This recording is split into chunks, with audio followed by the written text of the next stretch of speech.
C'est parti. Alors si c'est parti, on avait décidé qu'il y avait un pour commencer, un pour finir. Quand même, ça pose le truc. En matière.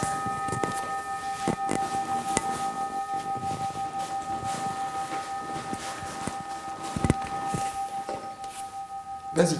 C'est moi qui commence. Oui. Ah ben voilà. Donc c'est le deuxième atelier d'Eino. L'idée c'est d'aller expérimenter des choses.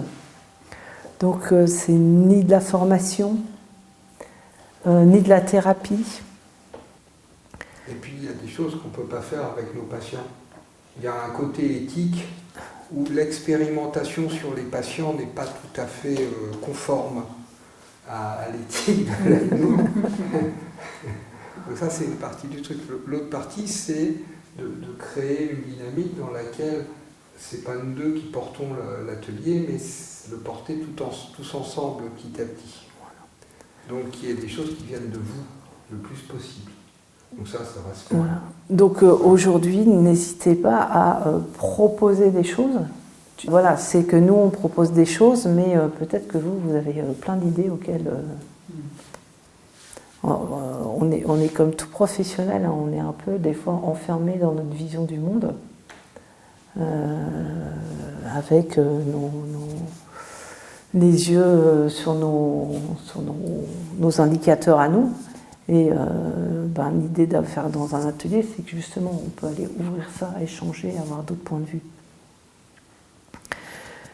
L'idée pour l'atelier de ce soir au départ, c'était, alors moi il y a 15 jours j'ai lancé la blague en disant c'est Halloween, on va travailler sur la mort. Ouais, hein, ceux qui étaient là s'en souviennent. Il y en a plein qui sont pas du coup ils sont pas venus. Non. Mais à nouveau, comme l'idée c'est que ça soit pas un truc thérapeutique, l'idée c'était pas d'aller travailler sur les angoisses ou sur les peurs, c'était d'aller travailler sur comment ça se passe au niveau du deuil. Moi j'avais envie d'aller titiller un petit peu ça. Comme c'est un atelier, c'est bien, il y a un nom de père, je proposais d'aller scinder la salle en deux. Avec des gens qui peuvent observer dans un premier temps et des gens qui feraient l'exercice, voir si les gens qui observent, même en se mettant dans un léger état d'hypnose, ils puissent aller sentir si pour eux il y a un changement qui se passe dans la pièce. Mais ça peut être l'idole de votre jeunesse si vous voulez. Vous n'êtes pas obligé de prendre le décès qui vous a le plus chamboulé et qui vous a laissé un gros traumatisme. Hein. Donc, je vous invite tous à prendre le temps de vous centrer sur vous-même, sur votre respiration, sur le contact de vos pieds sur les petits tapis et les sensations qui en découlent. Juste aller retrouver la personne à partir de laquelle vous souhaitez établir un contact, un lien. Et à nouveau, il s'agit juste d'aller ressentir une ambiance à l'intérieur. Comme si la personne était là, peut-être dans la pièce.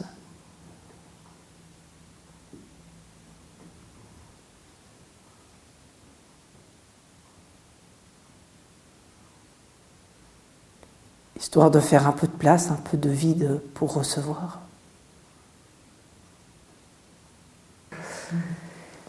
Donc peut-être dans un premier temps, les gens qui ont fait le voyage, qui ont fait revenir, est-ce que vous avez senti quelque chose? Il s'est passé quelque chose pour vous? Tu veux nous faire part aussi de ce qui s'est passé pour toi? Si s'est passé quelque chose. Moi en fait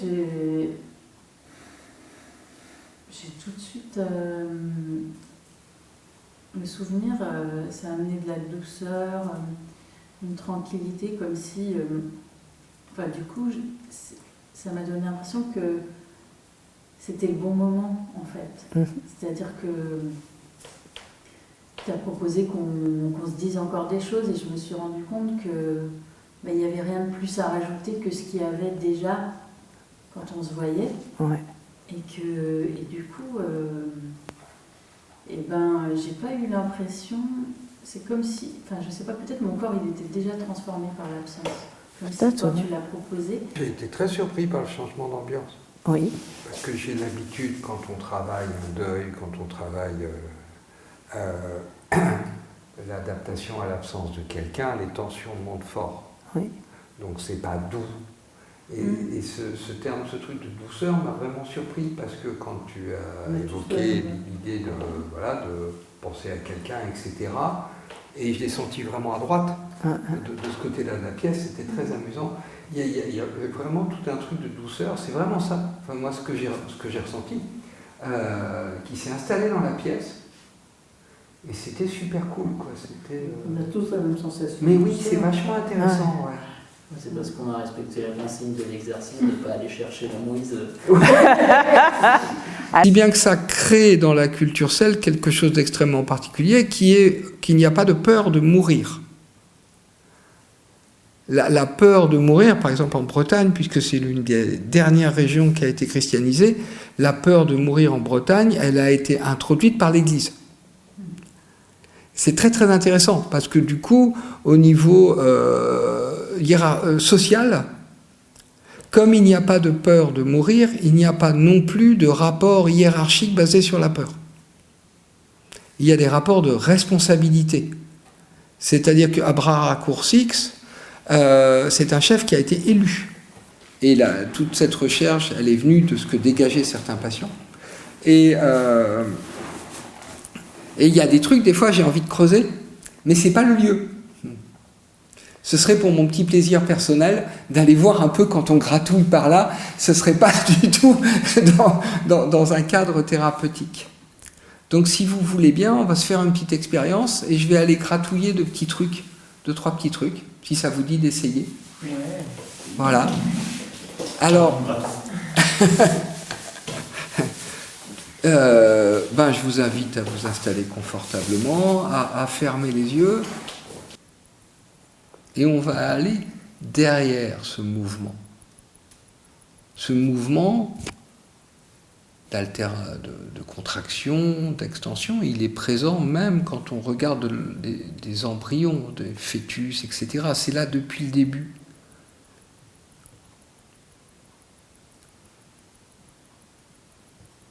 Donc il y a quelque chose derrière. C'est-à-dire qu'il y a, on peut l'appeler élan vital, force vitale, énergie vitale, ça n'a pas d'importance. Il y a quelque chose qui provoque et qui entretient ce mouvement. Voilà. Le simple fait de l'évoquer, ça commence à modifier quelque chose dans la pièce, donc je demande à vos corps de se connecter à cette force qui est là depuis le début. Et je vous invite donc à vous laisser envahir par cette force, à la ressentir. Voilà, et puis petit à petit, le ressenti de cette force se dilue, et puis vous revenez à la surface.